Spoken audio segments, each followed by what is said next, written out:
આ labour code મુજબ વેતનની વ્યાખ્યામાં સેલરી અને ભથ્થાઓ સામેલ છે. એમાં બેઝિક પગાર, મોંઘવારી ભથ્થું અને રિટેઇનિંગ ભથ્થું પણ સામેલ છે.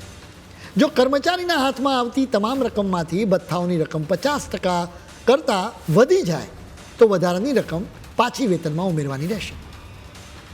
આખી વાત અમે એક ઉદાહરણથી તમને સમજાવીશું. માની લો કે તમારો કુલ માસિક પગાર 1 લાખ રૂપિયા છે, જેમાંથી ઓછામાં ઓછા 50,000 તો બેઝિક સેલરી, મોંઘવારી ભથ્થું અને રિટેનિંગ એલાઉન્સ હોવા જ જોઈએ. બાકીના ભથ્થા 50,000 જ હોવા જોઈએ. હવે જો બાકીના ભથ્થા 60,000 કરવામાં આવે તો કંપનીએ વધારાના 10,000 વેતનમાં ઉમેરવા પડશે. એટલું જ નહીં, પરફોર્મન્સ આધારિત incentive, employee stock option plans, variable પાર્ટને વેતનનો ભાગ ન ગણી શકાય. હવે શ્રમિકોની વાત કરીએ તો લઘુત્તમ મજૂરી દૈનિક આધારે કરવામાં આવશે. એ પછી સ્ટાન્ડર્ડ ફોર્મ્યુલાનો ઉપયોગ કરીને પ્રતિ કલાક અને મંથલી વેતનમાં બદલવામાં આવશે.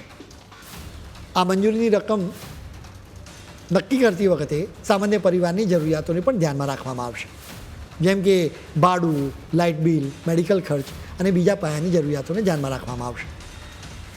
નવા લેબર કોડમાં મોટાભાગના સેક્ટર્સમાં કામકાજના કલાકો દિવસના 8થી 12 રાખવામાં આવ્યા છે. જોકે દર અઠવાડિયે 48 કલાક હોવા જોઈએ. નાઇટ શિફ્ટ માટે વેતનની ગણતરી અલગ રીતે કરવામાં આવશે. આ જોગવાઈ મેન્યુફેક્ચરિંગ, આઈટી સર્વિસ અને લોજિસ્ટિક સેક્ટર્સ માટે ખાસ છે, જ્યાં 24 કલાક કામ ચાલતું રહેતું હોય છે. હવે કંપનીઓ આડેધડ કર્મચારીઓનું વેતન ઘટાડી નહીં શકે. તેમણે આખી પ્રોસેસનું પાલન કરવું પડશે. એ કર્મચારીને પહેલાંથી જાણ કરવી પડશે. એટલું જ નહીં, એ કર્મચારીને પોતાની વાત રજૂ કરવાની તક પણ આપવી પડશે. ડિલિવરી વર્કર્સને આ નવા કાયદાથી મોટો લાભ થઈ ગયો છે. તેમને પીએફ, વીમા અને પેન્શન જેવા લાભ મળવા જઈ રહ્યા છે.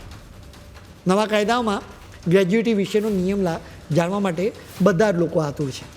આ નવા કાયદા મુજબ કાયમી કર્મચારીઓએ ગ્રેજ્યુટીનો લાભ લેવા માટે 5 વર્ષ સળંગ કામ કરવું જરૂરી છે. જોકે કોન્ટ્રાક્ટ વર્કર્સને 1 વર્ષની સર્વિસ પર ગ્રેજ્યુટીનો લાભ મળશે. બીજો નિયમ એ છે કે ગ્રેજ્યુટીની ગણતરી છેલ્લા વેતનના આધારે કરવામાં આવશે.